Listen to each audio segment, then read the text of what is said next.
Boy, oh boy, am I glad I bought the dip heavy Thursday morning. Woo! That was a buy and a low. Let's go. And that rhymes. That's awesome. Hey, folks, welcome back to another video. We got to talk in this video about what's happening in the market. Why is a certain sector of the stock market and cryptocurrencies, why are they rallying together? What do we need to know about Russia and Ukraine? What's going on with these peace talks and nuclear talks at the same time? What are some leftover catalysts and what's going on with shorts out there? Because today's the kind of day the shorts are starting to get a little bit hammered, okay? Now, keep in mind, this video is brought to you by the programs on Building Your Wealth expiring tonight. Coupon code expiring tonight. Check that out, link down below. And, of course, Wealthfront. More on them in just a moment.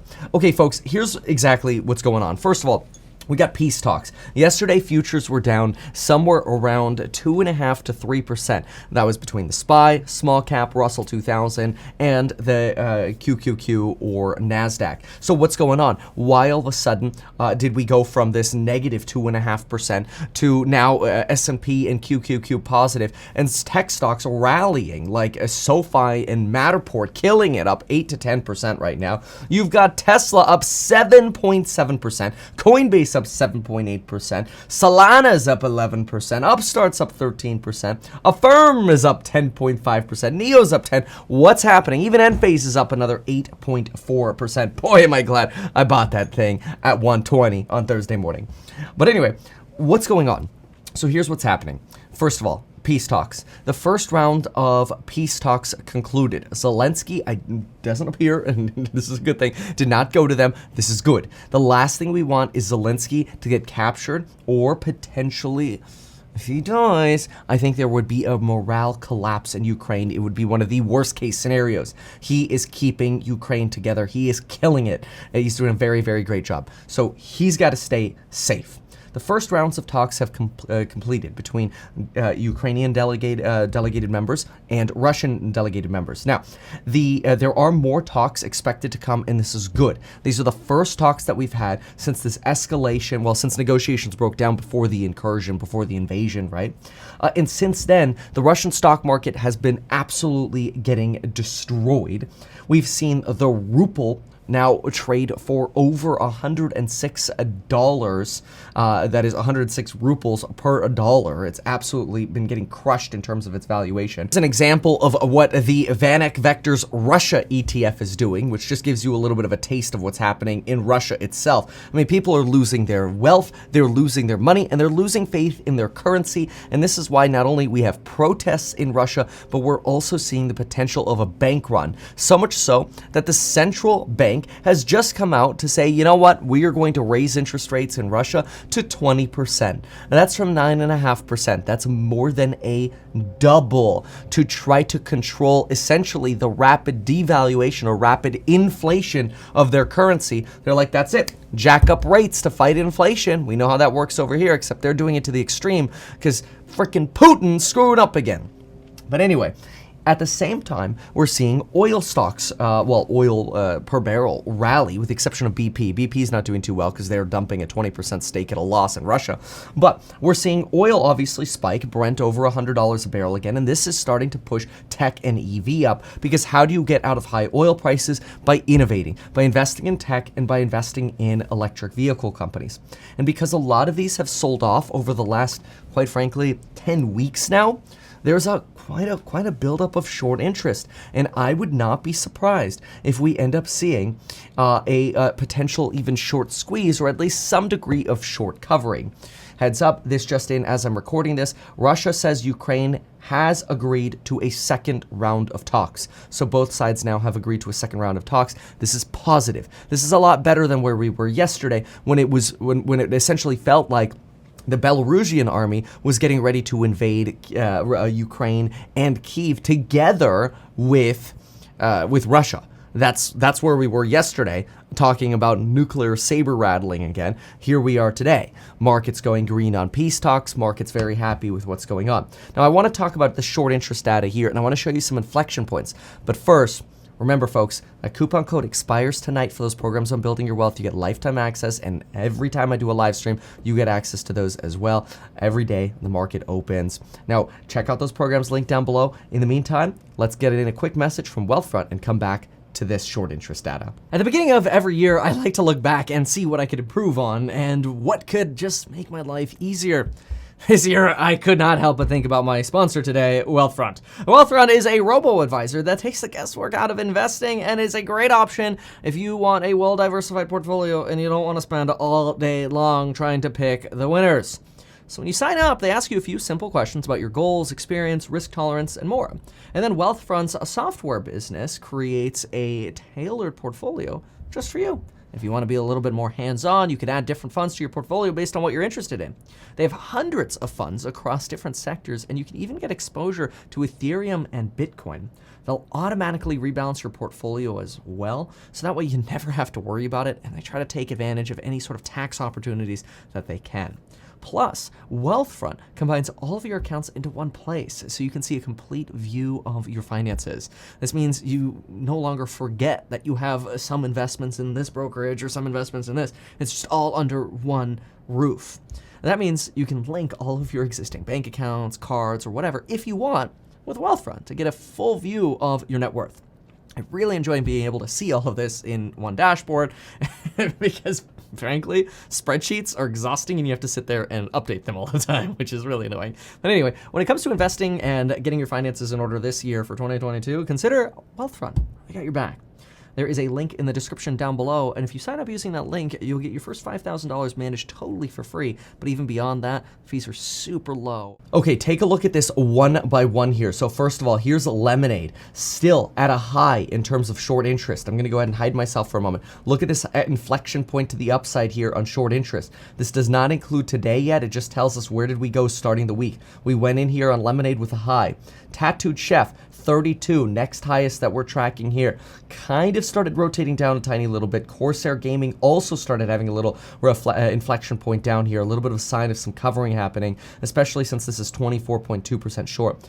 ARC has been flat in terms of shorts, sitting at about 20.8. You've got AMC, also roughly flat at about 20%. SoFi sitting at about 19.8, actually increasing in shorts. So you could definitely be seeing on some of these, we're seeing the inflection point up as far as Friday was concerned. And now you're seeing some of these run. You could definitely be seeing some short covering. Now be careful. Sometimes the short covering ends up turning into reloading shorts when a new catalyst comes up. And we're going to talk about new catalysts in just a moment. But let's quickly look at some of these other shorts. Shorts before earnings here are starting to pick up on Lucid, sitting at about 18.8% short. You've got Matterport here, also sitting a little elevated, 17.4% short. The S&P, you're starting to see some shorts come down, still about 16.8% short. Teladoc 15%, Robinhood a little increase here, Affirm relatively flat, only about 10%, and Tesla relatively flat at about 2.91. Of course, we cannot forget though GameStop. Let's throw in GameStop at 18.96, relatively flat here recently. So, what are the next catalysts that we have to be careful of? Well, here's what we got to know, and then we got to talk about the Fed. So, what we've got in terms of the next catalysts are quite a bit. First, the potential breakdown of talks. That's the big catalyst number one. You should write these down. Next catalyst, on Wednesday, that's in 2 days, we're gonna get our first private jobs report, the ADP jobs report. That's the estimate of what jobs are going to come in at. And then on Friday, we get the actual jobs report. And what we're looking for here are how much did those wages go up month over month? Are we going to see a wage price spiral? This is going to be a very big catalyst, and it's quite possible there could be a lot of fear going into the report, and once we get the certainty of the report, we could see some of that fear evaporate. We've got CPI coming out next week on March 10th. That is another big catalyst. And then, of course, the week thereafter, we have the Federal Reserve. And we're going to see, hey, are they going to rug pull us with a 50 basis point hike, or are we just going 25? My expectation is we're basically guaranteed to get a 25. I'm not really worried about any of these reports as much as I had been in the past, because I believe the Fed is going to take a very patient approach, especially because of these geopolitical concerns. Some folks are like, Kevin, you're flip-flopping. Yeah, because the data changed. When the data changes and the facts change, I sold my gold and I bought stocks. I did that Thursday morning. Look at what they've done since then. Tesla, Enphase, gold. The gold that I sold, gold went down. Enphase, Tesla, they went straight up. They've been absolutely killing it. So we've lowered our cost basis, And we've even got some extra cash around to keep buying on some of these fear catalysts because there will be more. I'm still believing that patience is important. 2022, no matter what, is going to be a rough year and very, very volatile. So I'm not one to want to chase the short squeezes up because I don't think the short squeezes are going to last before these reports, because all it's going to take is a little bit of bad news on peace talks, the shorts doubling back down on their shorts, pushing these stocks right back down, creating a new buying opportunity for us.